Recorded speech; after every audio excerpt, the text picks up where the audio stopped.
ओम शांति। प्रातः क्लास चल रहा था 23 अगस्त 1968। दूसरे पेज के मध्यांत में बात चल रही थी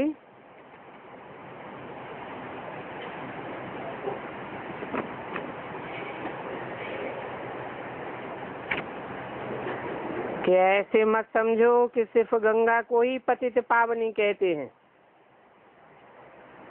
नहीं,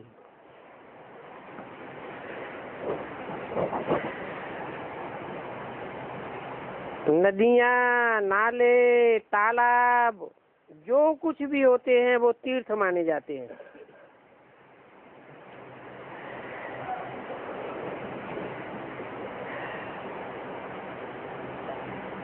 परंतु न नदियों में, तालाबों में, पोखरों में ताजा पानी तो नहीं होता है, कोई बासी पानी होता है।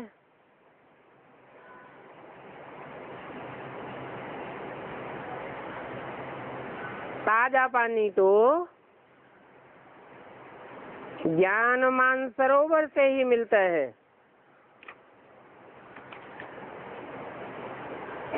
अमृतसर में भी तालाब है,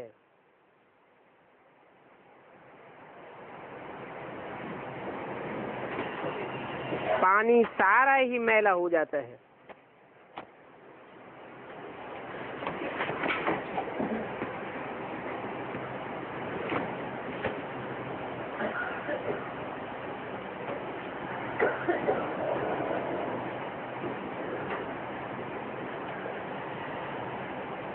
इसको वो लोग अमृत का तालाब समझते हैं।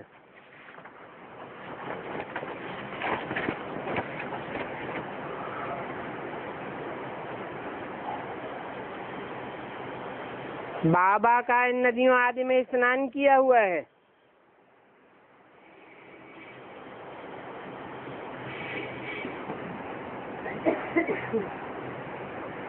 बाप तो कहते हैं तुमने जन्म जन्मांतर स्नान किया, मैं तो कल्प में एक ही बार आता हूँ।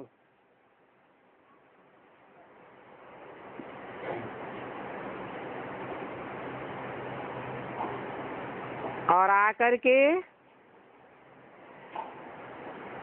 एक सद्धर्म की स्थापना करता हूँ।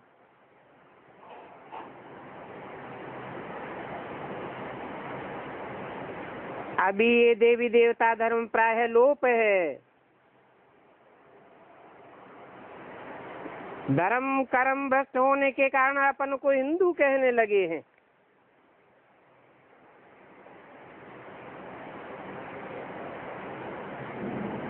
पहले आप ही पूज्य थे, फिर आप ही पुजारी बनकर के देवताओं की पूजा करते हैं। जैसे कि सारी अकल चट्ट हो गई।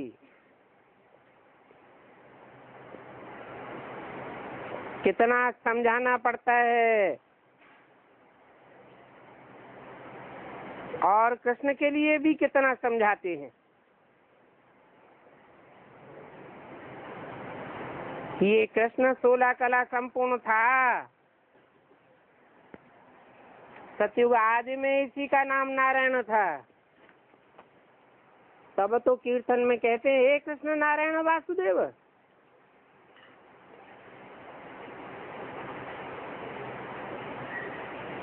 तो जरूर ये 84 जन्म लेते होंगे। और जन्मों की शुरुआत भी इन्हीं से होती है। बाप तो कहते हैं मैं बहुत जन्मों के अंत में भी आता हूँ।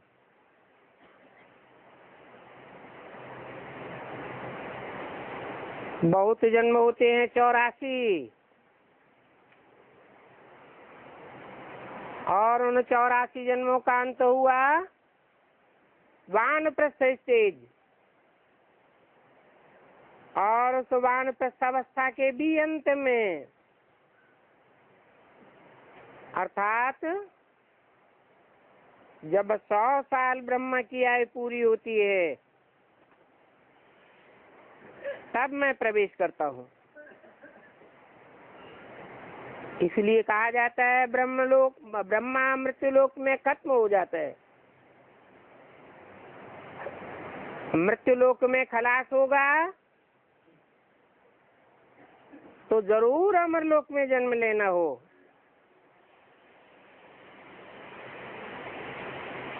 तो इसका हिसाब किताब तो बतलावेंगे ना। ये लक्ष्मी नारायण ही नंबर 1 में आए तो जो पहले हैं वो ही लास्ट में जाएंगे।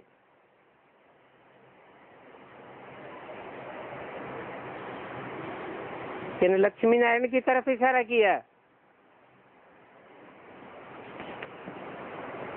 क्योंकि 16 कला संपूर्ण बनने वाले लक्ष्मी नारायण की 2 जोड़ियां हैं। जो भी लक्ष्मी नारायण के मंदिर बनाए जाते हैं उनमें दोनों जोड़ियों की यादगार है।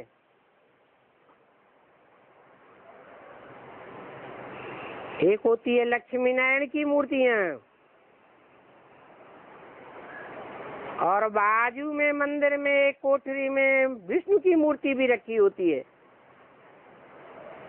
उसे कहते हैं नर नारायण की मूर्ति, जो डायरेक्ट नर से नारायण बनते हैं।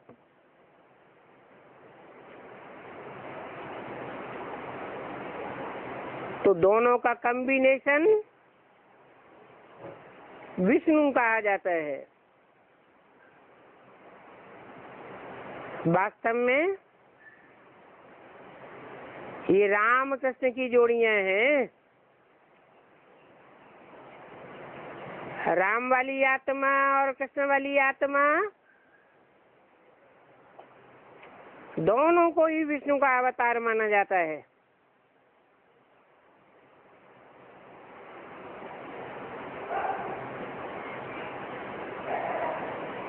कहेंगे इनके विष्णु इनके वंशावली भी थे।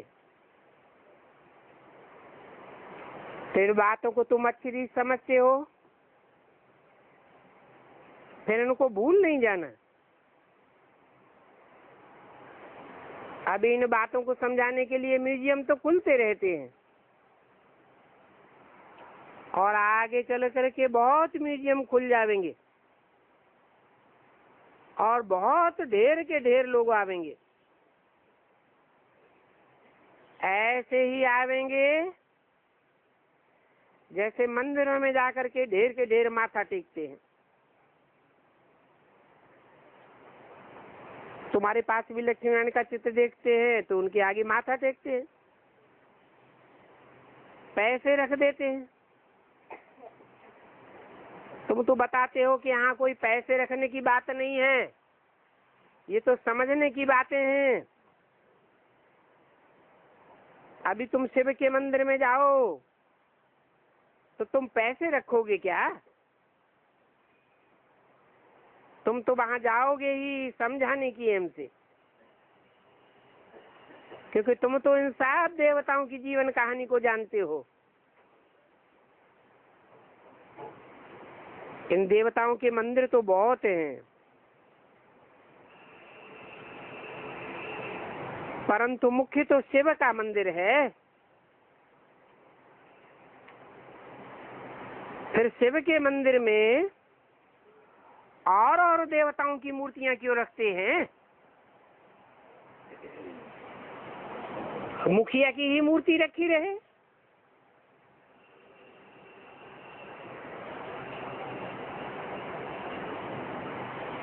सब देवताओं के आगे पैसे रखते जाएंगे और सभी के अलग अलग पैसे रखे होते हैं।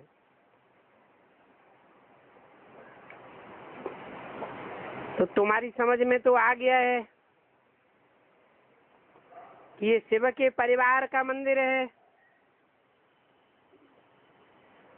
शिव ने ही आकर के ये परिवार रचाया था। ये परिवार शिव बाबा ने स्थापन किया हुआ है। तो सच्चा परिवार तो तुम ब्राह्मणों का है। शिव बाबा का परिवार तो सभी शालिग्राम है।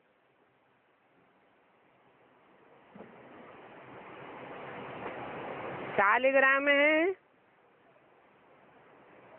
तो आत्मा आत्मा भाई भाई है। फिर ब्रह्मा के बच्चे बनते हैं तो भाई बहन का परिवार बन जाता है। पहले तो भाई भाई थे, फिर बाप आते हैं तो भाई बहन बनाते हैं। फिर तुम सतयुग में वहां जाते हो तो परिवार वृद्धि को पाता रहता है।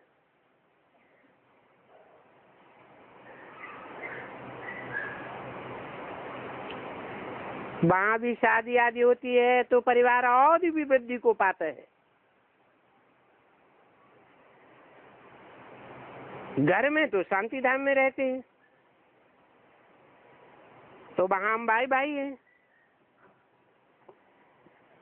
फिर यहाँ पर प्रजापिता ब्रह्मा की संतान है तो भाई बहन हो जाते हैं और तो कोई नाता नहीं है।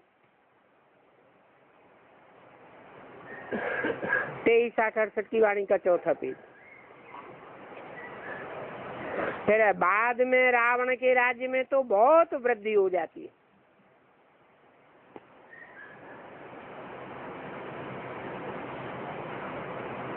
तो बाप सब राज समझाते रहते हैं। वृद्धि का हो कारण क्या है वो भी बतलाते हैं। राम राज्य में होता है व्यभिचार और रावण राज्य में होता है व्यभिचार। इसलिए संख्या की बहुत बढ़ोतरी होती रहती है। अभी बाप कहते हैं कि मीठे मीठे रूहानी बच्चों बाप को याद करो तो तुम्हारे जन्म जन्मांतर के पापों का सिरपा जो बोझ है वो उतर जाएगा। तुम एक की याद में टिकेंगे तो अब भी विचारी बुद्धि बन जाएंगे। बाकी पढ़ाई से कोई पाप नहीं कटेंगे। ये पढ़ाई तो सोर्स ऑफ इनकम है, ये एजुकेशन है।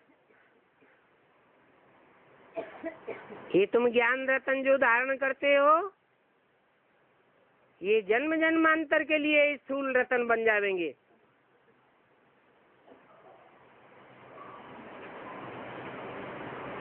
परंतु अभी तो पवित्र बनना है तो बाप को याद करो। वो याद ही मुख्य बात है। इसलिए शुरू में भी और अंत में भी एक ही बात कहते हैं, मन मना भव। ये बात भी तुम समझते हो कि पावन नई दुनिया में ही होते हैं। जितने जितनी दुनिया पुरानी होती जाती है उतने अपवित्र होते जाते हैं। सतयुग में कहेंगे संपूर्ण पावन, फिर तो कलाएं कम होती जाती हैं। त्रेता को कहेंगे सेमी स्वर्ग। तो ये सभी बातें तुम बच्चों की बुद्धि में हैं और मनुष्यों को तो ये बातें समझ में नहीं आती हैं। फिर भी देखो तुम्हारा परिवार कितना वृद्धि को पाता जाता है और सभी को तो भूलना पड़ेगा। तुम कहते भी थे कि बाबा आप आवेंगे तो हम आपके ही बनेंगे। बाप कहते हैं कि अब गृहस्थ व्यवहार में रहते एक को याद करो, बाकी यहाँ आकर के सबको नहीं बैठ जाना है। हाँ, डायरेक्शन लेते जाओ और चलते जाओ, और डायरेक्शन भी मोस्ट सिंपल है, बाप को याद करो। बाकी सारा दिन कोई यहाँ बैठना नहीं है, इसलिए कहते हैं हथ कारडे दिल यारडे। काम करते मुझे याद करने की प्रैक्टिस करो, परंतु इसी बात में बहुत मेहनत है। विश्व का मालिक बनना है तो मेहनत तो करनी पड़े। जानते हो कि प्रजा तो बहुत होती है, और वो प्रजा तो बिना पुरुषार्थ किए भी बनती रहती है। संदेश लिया और प्रजा बन गई।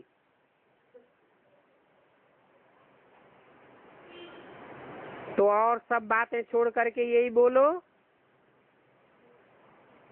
कि बाप को याद करो। तुम जानते हो कि इस समय सभी आत्माएं तमो प्रधान है, और सभी आत्माओं को नंबरवार सतो प्रधान बनाना है। अंत तक सिवाय एक बाप के और कोई भी याद ना आवे। बाप अपने घर बाप के पास जाना चाहते हो तो उनको ही याद करो। बाप की कहानी भी बता देते हो कि वो बाप तो निराकारी है, वो निराकारी बाप का कोई फादर नहीं है। साकार के साकार फादर होते हैं, निराकार बाप का कोई फादर नहीं हो सकता। और ये बहुत महीन बातें हैं। आत्मा भी कितनी सूक्ष्म है। ये सबसे छोटी सी छोटी अति सूक्ष्म चीज है, एकदम छोटी बिंदी। इसमें कितने अनेक जन्मों का पार्ट भरा हुआ है। वंडरफुल बात है। इसलिए बहुतों की बुद्धि में ये बातें बैठती भी नहीं है कि हमें इतनी सी छोटी सी आत्मा है क्या। हाँ, इसमें 84 का पार्ट भरा हुआ है। ये 84 के चक्र का फिरना कभी बंद नहीं होता है। बाकी मोक्ष आदि की कोई बात होती नहीं है। अगर मोक्ष हो जावे तो दुनिया की आबादी कम होनी चाहिए। मोक्ष का अर्थ तो वो समझते हैं कि सदाकाल के लिए आत्मा शरीर के बंधन से मुक्त हो जाएगी, परंतु ऐसे कभी होता नहीं है। भक्ति मार्ग में तो भगवान के लिए भी कह देते हैं कल्प कल्प लगी प्रभु अवतारा। भगवान को भी आकर के शरीर में प्रवेश करना पड़े। भगवान कल्प कल्प आकर के जन्म लेते हैं, तो आत्मा की मुक्ति कैसे हो सकती है।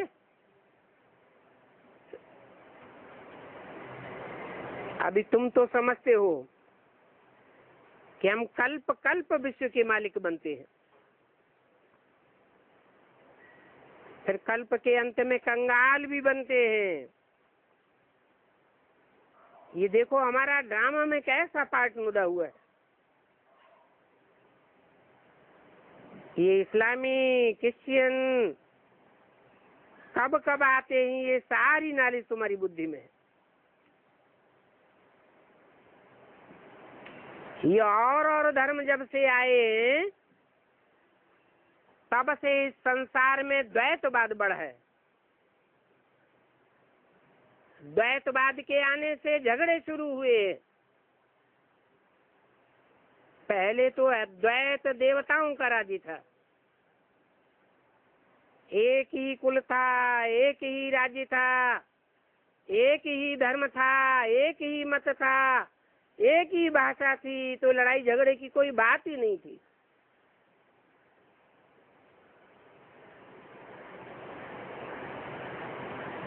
ड्रामा में ये पार्ट दे हुए हैं। विधर्मियों के भी पार्ट दे हुए हैं। आधा कल्प है इन विधर्मियों का राज्य और आधा कल्प चलता है स्वधर्मी राज्य।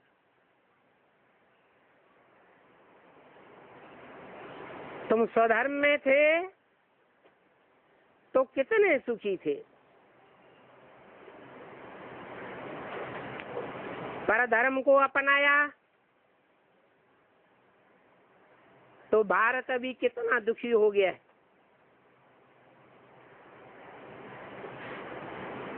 और धर्मों की दुनिया में कितनी बढ़ोतरी हो गई।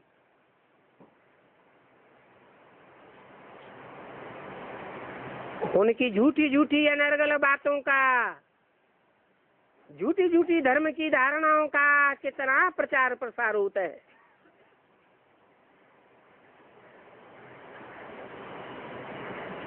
तो बुद्धि में आना चाहिए कि आधा कल्प है विधर्मी रावण राज्य और आधा कल्प है राम राज्य। राम राज्य कहो, ईश्वरीय राज्य कहो, देवताओं का राज्य कहो,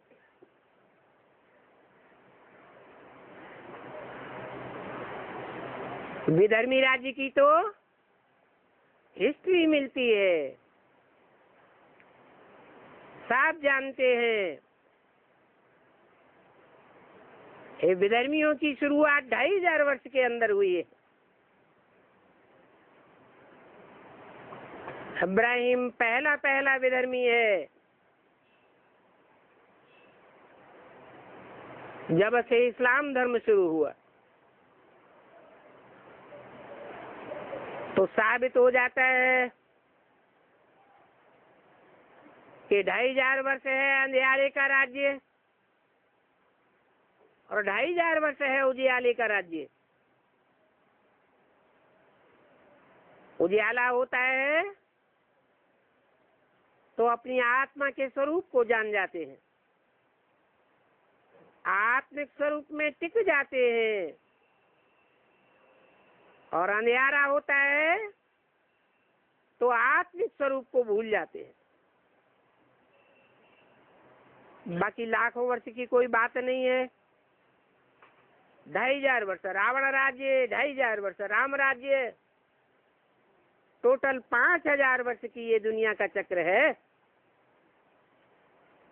अगर लाखों वर्ष की बात हो फिर तो तमो प्रधान बनने में लाखों वर्ष लग जाएंगे। ये बुद्धि से समझने की बातें हैं। बाप कहते हैं कि तुम कितने समझदार विश्व के मालिक थे, फिर अभी देखो कितने बेसमझ बन गए। वंडरफुल बात है कि तुम्हारे पास तो सारी दुनिया का राज्य था, तुम्हारे पास सब कुछ था, फिर अभी कुछ भी नहीं रहा। तुम 16 कला संपूर्ण थे, पुण्यात्मा से कैसे पाप आत्मा बन गए और तुम्हारा लेन देन भी पाप आत्माओं से होता रहा। लेन देन करते करते उतरते ही आए हो। अब जितना हो सके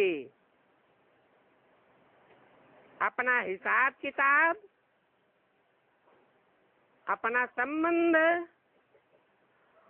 औरों से तोड़ते जाओ, एक बाप से जोड़ते जाओ।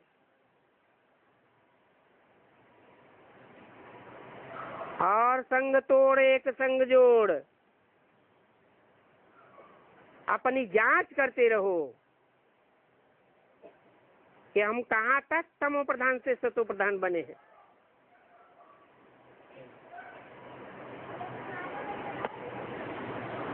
अगर सतो प्रधान बने हैं तो माया का प्रभाव उतना नहीं पड़ेगा। बाप ने बताया है कि माया की लड़ाई बड़ी कड़ी है। तुम भी समझते हो कि बरोबर माया बार बार भुला देती है।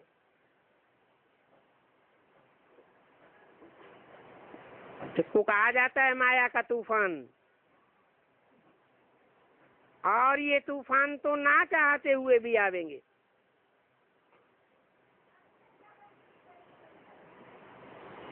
जब तक तुम्हारे कर्म बंधन खलास नहीं होंगे तब तक ये कर्म बंधन पीछा नहीं छोड़ेंगे। इसको युद्ध कहा जाता है।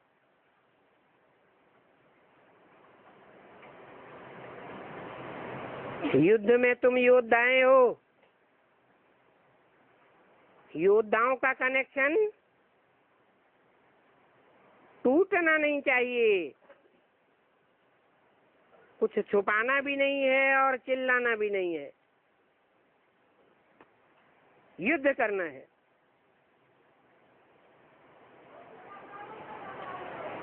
फिर बच्चे कहते हैं कि बाबा कृपा करो, आशीर्वाद करो। बाप तो कहते हैं कि इसमें कृपा आशीर्वाद की बात नहीं है। मैं तो कहता हूँ कि इनको और भी जोर से थप्पड़ मारो।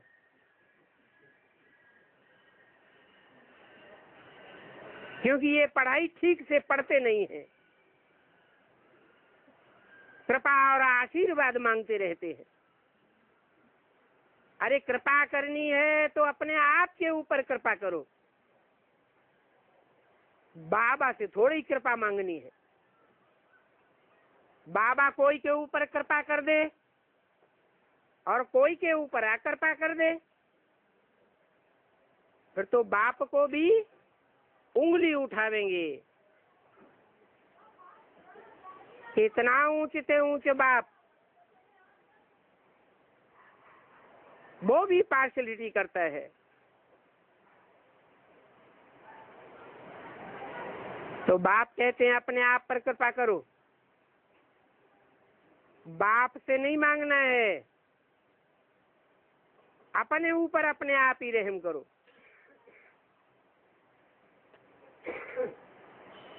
मैं तो सिर्फ रास्ता बताने के लिए आया हुआ हूँ,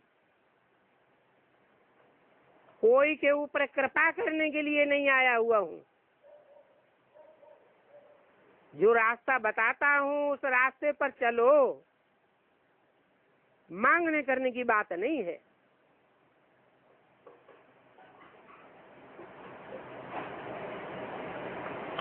तुम 5000 वर्ष के बाद आकर के मिले हो।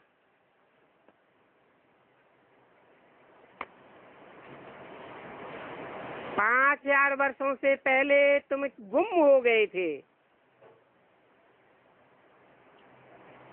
और गुम होने के बाद पहले पहले तो तुम अपने ही राज्य में थे, बाद में तुम पराई राज्य में आ गए।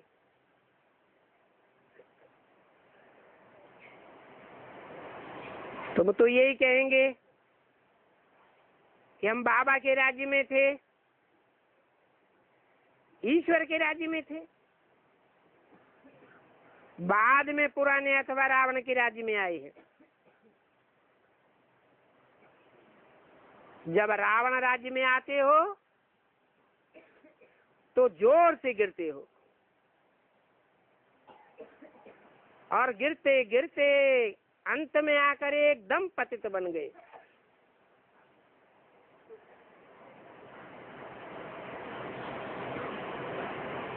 ये भी नहीं समझते हैं पतित किसको कहा जाता है और पावन किसको कहा जाता है। पतित आत्मा बनती है ना, आत्मा मन बुद्धि को कहा जाता है। बुद्धि एकदम पतन की ओर जाती है।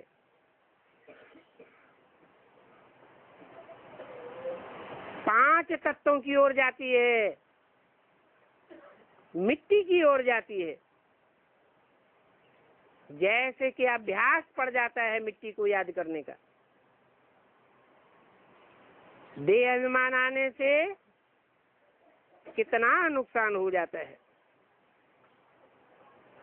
अच्छा,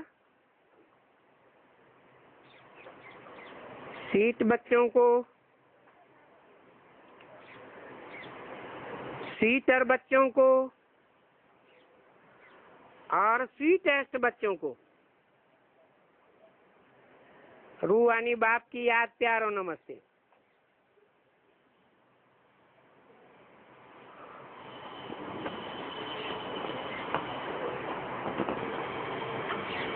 स्वीट पहले क्यों कहा? पहले अच्छे का नाम लिया जाना चाहिए या पहले थर्ड क्लास का नाम लिया जाना चाहिए? सीट, सीटर और स्वीटेस्ट, ऐसे क्रम क्यों दिया?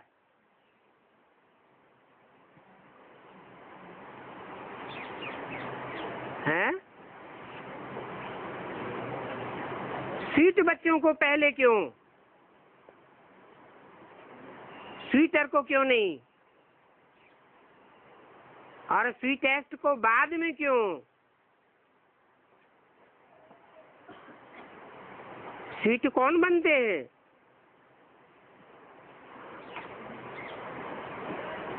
पवित्र होते हैं तब स्वीट होते हैं, ये आत्मा पवित्र होती है तब स्वीट होती है।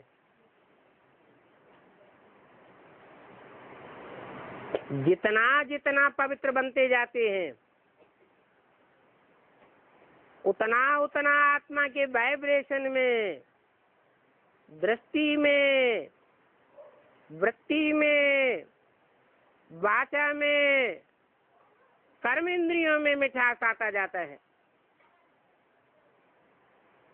कोई भी प्रकार का दुखदाई नहीं बनते हैं।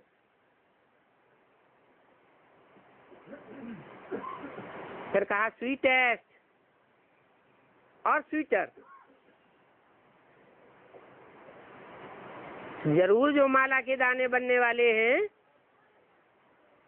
उनके लिए बोला, लक्ष्मी नारायण के लिए तो बार बार बोलते हैं, तुम बच्चों को ऐसा लक्ष्मी नारायण की तरह मीठा बनना है, इतना मीठा बनना है जो आज तक भी लक्ष्मी नारायण की दुनिया में कोई ग्लानि नहीं करता। शास्त्रों में भी कोई ग्लानि नहीं है, भारतीय शास्त्रों में भी ग्लानि नहीं है, विदेशी शास्त्रों की तो बात ही छोड़ो। कोई कथा कहानी ऐसी नहीं होगी जहाँ लक्ष्मी नारायण की ग्लानि हो। महिमा ही महिमा के गीत गाते हैं। खास भारत में तो घर घर में लक्ष्मी नारायण की कथा ही होती है। ऐसा स्वीट स्वभाव था तो जरूर स्वीटेस्ट कहे जाएंगे। फिर उनके मुकाबले हैं स्वीटर बच्चे, जो सर्वोपरि तो नहीं है, पास विधानर तो नहीं है, लेकिन माला के दाने तो बनते हैं। वो है राज परिवार में आने वाले, राजाई प्राप्त करने वाले बाप के बच्चे, जो बाप से राजाई का विशेष वर्षा लेते हैं।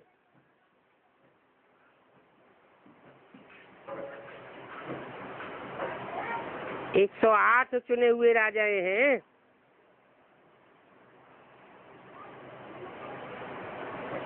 जिनको बाप नंबरवार मणकों के रूप में माला में सजाता है।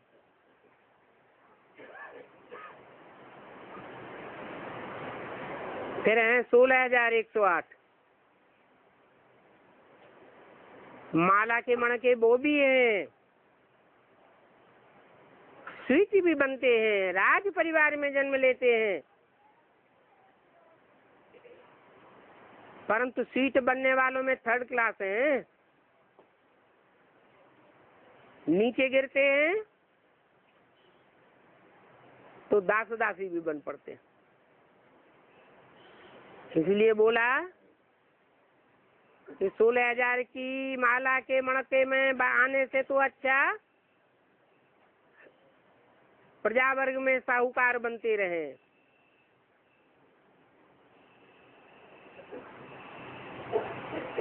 जैसे राम के लिए गायने है, राम राजा राम प्रजा राम साहूकार है। राम वाली आत्मा भले साहूकार बनती है, प्रजा वर्ग में आती है, परंतु फिर भी उसका गायन अभी तक चला आता है। ओम शांति।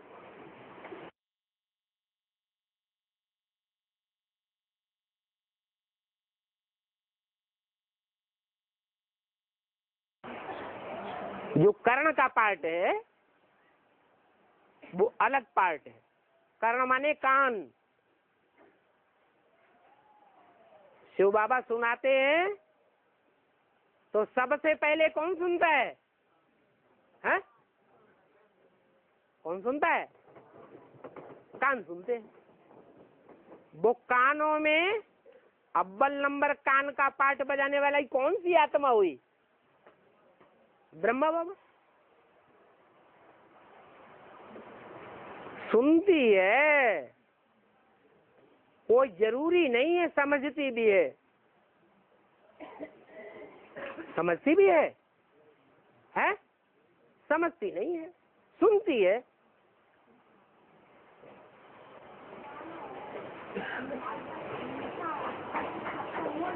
इसलिए कहने को जो गधा कहा जाता है उसके कान खड़े होते हैं या बकरी की तरह पड़े होते हैं? खड़े कान होते हैं। और हाँ, जगदम्बा माँ को हमने चित्र में देखा है कि उन्होंने गले में अपने मुंडों की माला पहने हुए हैं और शंकर जी उनके गोद में लेटे हुए हैं। तो इसका अर्थ क्या है बाबा? उनका दूसरा रूप ये भी दिखाया जाता है कि अन्नपूर्णा देवी के रूप में वो शंकर जी को भिक्षा दे रही है। जैसे ये रूप है, ऐसे ही गोद में पड़ा हुआ रूप भी जो देवी के पुजारी हैं उन्होंने दिखाई दिया है। जो विष्णु के पुजारी हैं उन्होंने विष्णु पुराण बनाई दिया, विष्णु को भगवान घोषित कर दिया। जो शिव के पुजारी हैं उन्होंने शिव को भगवान घोषित कर दिया। जो ब्रह्मा के पुजारी हैं उन्होंने ब्रह्म पुराण निकाल दिया, ब्रह्मा को सब जगह ऊंचा दिखाई दिया।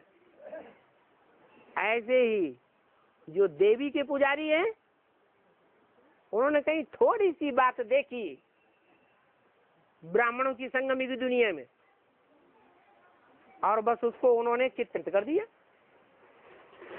यज्ञ के आदि में जब शिव सुप्रीम सोल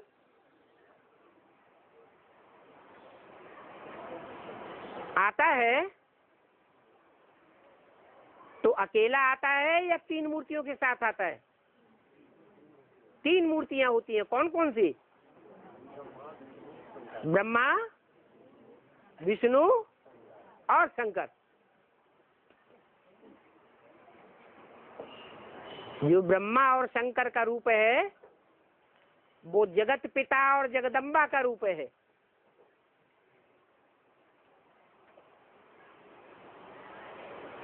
वो जब प्रवेश करता है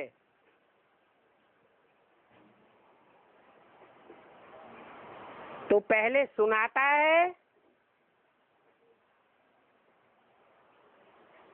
या सुनता है या समझता है? पहले सुनाता है। तो किसके द्वारा सुनाता है?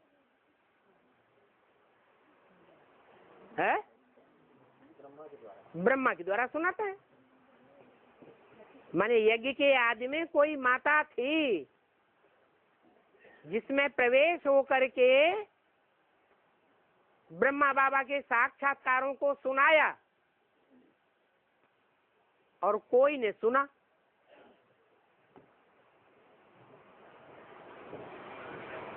उसने सुनाया, उसने सुना और साथ साथ समझा। तो पहला ब्राह्मण कौन हुआ? ब्रह्मा का बच्चा? जो पहले समझा नहीं, ब्रह्मा कौन हुआ? आदि ब्रह्मा, गीता माता। गीता माता आदि ब्रह्मा हुई। और उसने जो सुनाया, उसको सुनने वाला जो हुआ वो पहला ब्राह्मण हुआ, आदि ब्राह्मण।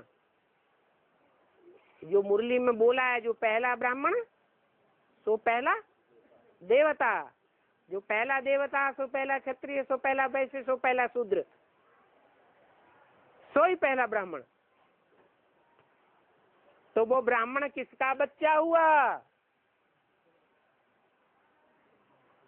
अरे ब्रह्मा का बच्चा हुआ। इसी बात को लेकर के भक्तों ने उसे दिखाई दिया चित्र में।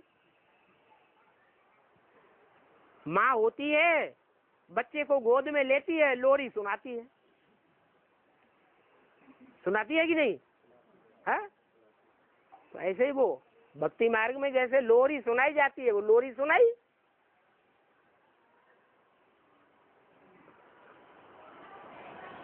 किसको सुनाई? पहले ब्राह्मण को सुनाई। तो शंकर जी बच्चा हो गया कि नहीं? हो गया। वो जगत जननी हो गई, जगत पिता को भी जन्म देने वाली हो गई। नहीं हुई? हुई। हाँ,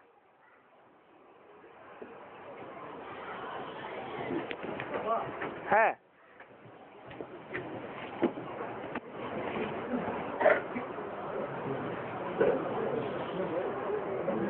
अरे बोलो, नहीं तो दूसरा पड़ेगा। एक प्रश्न आया है, गुलाब का फूल लाल भी होता है, सफेद भी होता है, काला भी होता है। ये कौन सी आत्मा की निशानी है? कोई बताएगा?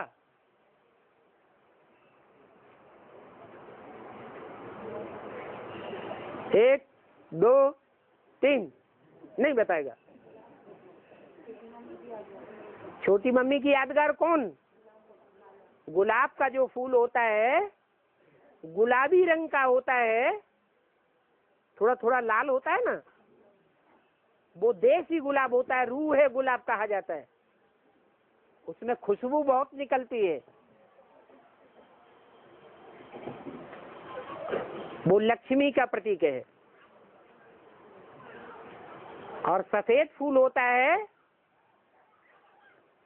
वो सरस्वती का प्रतीक है। और जो काला फूल होता है वो जगदम्बा जब महाकाली का पाठ बजाती है तो काला फूल होता है। ये तीनों ही गुलाब के फूल हैं।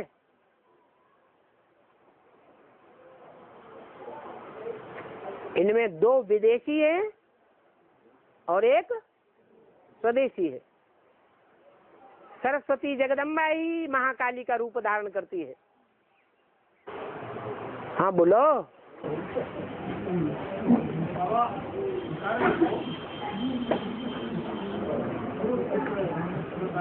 हाँ, कर्ण के पीछे पड़े हुए। हाँ,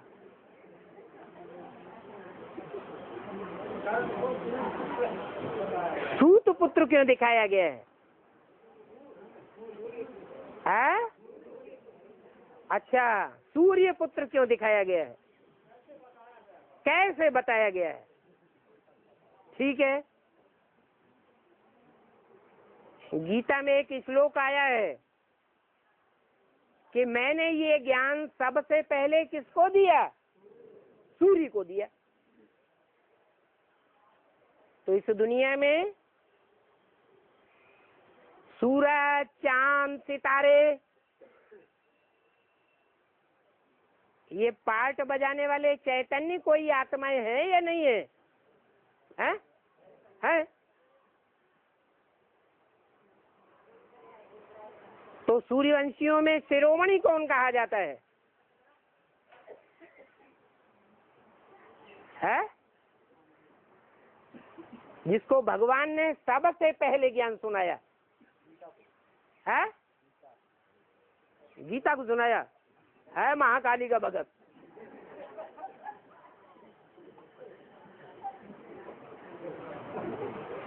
भगवान ज्ञान सुनाएगा या अज्ञान सुनाएगा? है? तो जो ज्ञान सुनाया, वो ज्ञान सुनने वाली आत्मा पहली पहली कौन है? राम वाली आत्मा। वो ज्ञान सूर्य हो गया। और यज्ञ के आदि में जो ज्ञान सूर्य हुआ, और सतयुग के आदि में भी पहले पत्ते का जन्म देने वाला कौन होगा? सूर्य होगा, चंद्रमा होगा, या कोई सितारा होगा? सूर्य होगा। यज्ञ के आदि में भी ब्रह्मा बाबा की बुद्धि में ये बैठाने वाला कौन कि मैं कृष्ण की आत्मा हूं, सत्ययुग में मुझे कृष्ण के रूप में जन्म लेना है। ये किसने बुद्धि में बैठाया? सूर्य ने बैठाया। तो सूर्य का बच्चा हुआ कौन? जिसने कान से सबसे ज्यादा सुनने का काम किया। तो कर्ण हुआ कि नहीं हुआ? बोलो। है? हुआ। हाँ। हाँ। बाबा ब्रह्मा कुमारी घुसखोर पुलिस को अपना वीजा क्यों होना चाहिए? ब्रह्मा कुमारी घुसखोर पुलिस और अखबार वालों को अपना वीजा बनाते, ऐसा क्यों? क्या लक्ष्य उनका? अकेली ब्रह्मा कुमारियां जीजा नहीं बनाती हैं। है?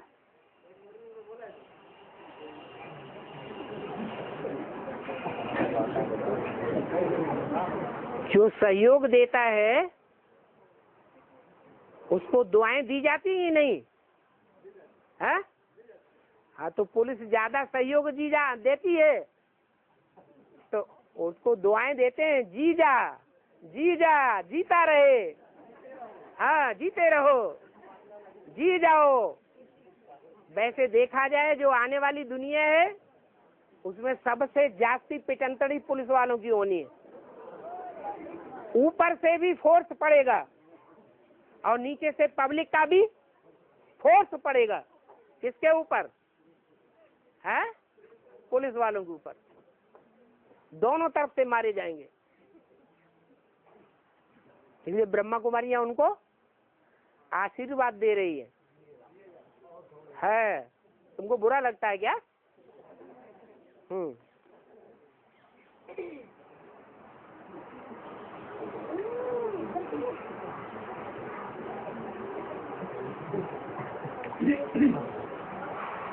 एक प्रश्न आया है एनएस की सिलेक्शन में, एनएस अर्थात नया संगठन, एनएस की सिलेक्शन में आखिरी कितनों तक की गिनती होगी, माने संख्या कितनी बढ़ेगी, और ये सिलेक्शन कब तक होता रहेगा।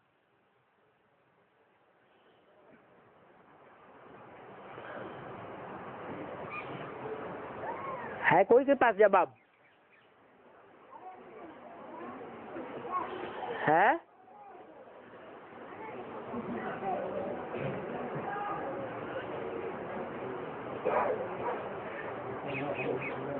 अरे क्या माने ये स्थापना की बात भी फिर प्रश्न तो वो ही रहा कि कितनों की गिनती होगी।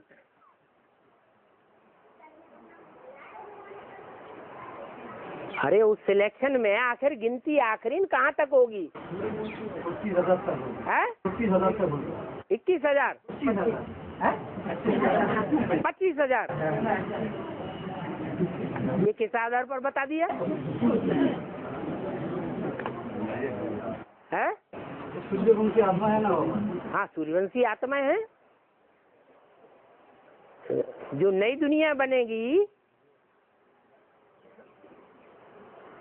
उस नई दुनिया में पहले जन्म में जो 16 कला संपूर्ण सूर्यवंशी होंगे या नहीं होंगे? होंगे। कितने होंगे? तो कम ज्यादा कहाँ से आ गए? वहां की बात नहीं बताई, वो 9 लाख तो सतयुग की बात हुई। जब संपूर्ण सतयुग होगा तो 9,16,108 आबादी होगी। ये तो अभी की बात कर रहे हैं। 8 ही होंगे। माने एनएस के संगठन में जो चुनाव हो रहा है वो सिर्फ 8 का ही हुआ है। 8 का जब डिक्लेरेशन हो जाएगा तो 8 का डिक्लेरेशन होने के बाद एनएस खत्म हो जाएगा।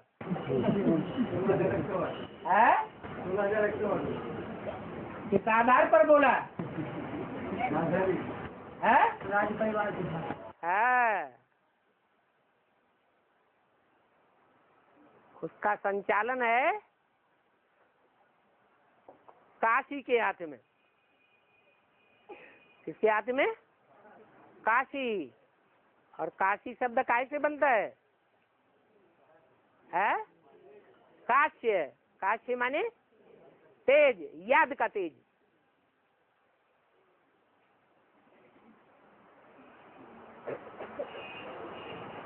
तो सिलेक्शन में आने वाली आत्माएं होंगी वो बाप की याद में अर्थात बाप के प्यार में डूबी हुई होंगी या नहीं होंगी? है? होंगी। प्यार में जब डूबेंगी तब ही काशीवासी कहे जाएंगे।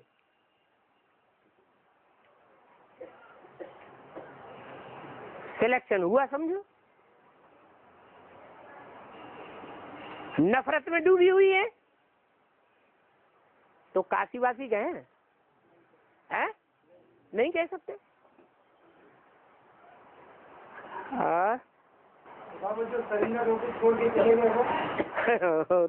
वो तो और ही प्रजा वर्ग में चले गए या राज परिवार में आ गए। जो जवाब प्रश्न पूछा पहले उसका जवाब दो। जो सरेंडर होने के बाद छोड़ के चले गए वो प्रजा वर्ग में चले गए या राजाई प्राप्त करने के पुरुषार्थी हैं? तो प्रजा वर्ग में चले गए। 16,000 में बोला दास दासी भी है। दास दासी है नहीं, दास दासी के रूप में डिक्लेयर होने वाले हैं, अभी नहीं है। अभी ऐसे भी हैं जो बिगड़ के सुधर भी रहे। कोई बिगड़ने के बाद सुधर नहीं सकता क्या? है? सुधर जाता है? क्या सुधर जाएंगे तो नहीं जाएंगे? तुम क्या गालियां दे रहे हो उनको? और चित्र है संगठन का, इसमें जो स्त्री पुरुष है नार की दुनिया से आते हैं और अपने विकारों का दान दे करके स्वर्ग में चले जाते हैं, इसी तरीके से ऐसे दिखा है। तो ये चित्र है संगठन का, इसमें एक पुरुष और एक स्त्री आते हैं यहाँ से नार की दुनिया से। कहाँ है चित्र वो? बेसिक की प्रदर्शनी में बाबा ने बोला माया की मत पर ढेर के ढेर चित्र बनाए दिए हैं। क्या? तो माया की मत वाले चित्रों को क्यों उठा रहे हो? इसमें जो डायरेक्ट सूरज से नारायण बनते हैं उनके लिए बताया गया क्या ऐसे मनमत से डाल दिया? वो मनमत के चित्र हैं, उन पर ज्यादा मनन चिंतन मंथन करने से कोई फायदा नहीं। हाँ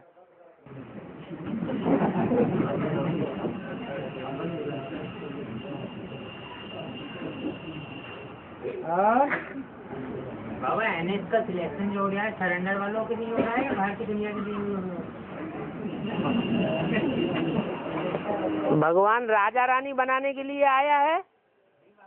एक बात बताओ, भगवान राजा रानी बनाने के लिए आया है, राज परिवार बनाने के लिए आया है, या प्रजा बनाने के लिए आया है? और राजाएं जो हैं वो तन मन धन से फुल सरेंडर होंगे तब बनेंगे।